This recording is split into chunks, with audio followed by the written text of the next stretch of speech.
Hi, my name is Ron Verpin. I'm a full-time medical doctor, and I've also been a home bartender for the past 5 years.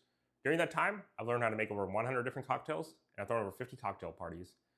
And now I help other busy professionals master home bartending. In this video, I'm going to be discussing a very important topic. Which ingredients should you pour first when you make cocktails at home? And this is a question that a lot of home bartenders have. I know for my own personal journey, I definitely had this question when I first started. And there's really two main camps you can fall into.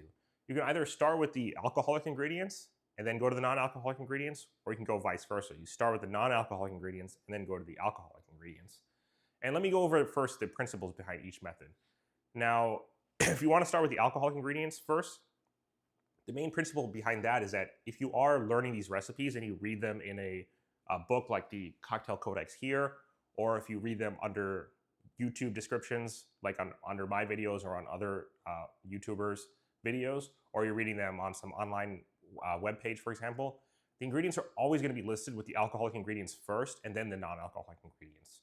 So if that's the way in which you learn the recipe, for example, the daiquiri, I always learn it as 2 ounces of rum, 3/4 ounce lime juice, 3/4 ounce simple syrup. So when I make the daiquiri itself, that's the order in which I pour the ingredients. And that's the main principle behind why you would start with alcoholic ingredients first over non-alcoholic ingredients. And now let's go to the counter argument. Why would you start with non-alcoholic ingredients first as opposed to the alcoholic ingredients? The reason you would do that is because these ingredients, in almost all cases, are going to be cheaper than these ingredients. So in the rare case when you do mess up, and nobody's perfect. I'm 5 years into this journey and I still mess up every now and then. If you mess up, the idea is that when you mess up, you're going to have to pour out what you already put into the shaker or into the glass. So it's better to only have to pour out these cheaper ingredients as opposed to having to pour out these more expensive ingredients. So that's the principle behind that. I would say there's no real best way to do it. I would say whichever one is easier for you.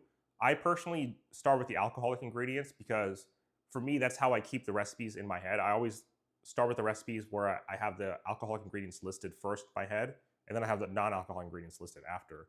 So I generally pour the cocktails in the same order that the recipe is listed, wherever I learned the recipe. In some cases, I do start with the non-alcoholic ingredients first, but that's a lot more rare. There are merits to really both methods because, like I said, nobody's perfect, so sometimes you are going to mess up, and it's better to mess up with and have to only pour out these cheaper ingredients as opposed to messing up and pouring out these more expensive ingredients.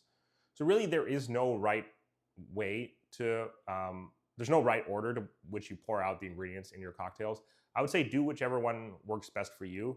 Like I said, what works best for me personally is starting with the alcoholic ingredients because I like to make the drink in the same way that I learned the recipe. So I always learn the recipe where the alcoholic ingredients are listed first. So that's why I generally do that method. But it really depends. If you are more comfortable, then the order doesn't matter. Especially if these drinks only contain 3 or 4 ingredients, you really know the order isn't completely necessary to learn how to pour the drink. So then in those cases, you could just do the order the reverse way and start with the non-alcoholic and then go to the alcoholic ingredients. So honestly, whichever way you prefer, they're both great methods. I just wanted to list out the arguments for really both ways and choose whichever one you prefer. And those are really like essentially the merits of both ways. Like I said, there is no right or wrong. Do whichever way you prefer. As long as all of the ingredients end up into the glass or the shaker tin, that's all that really matters. And as long as you have a good cocktail at the end of the day, that's really what's most important. So do whichever way helps you make the best cocktails. Cheers.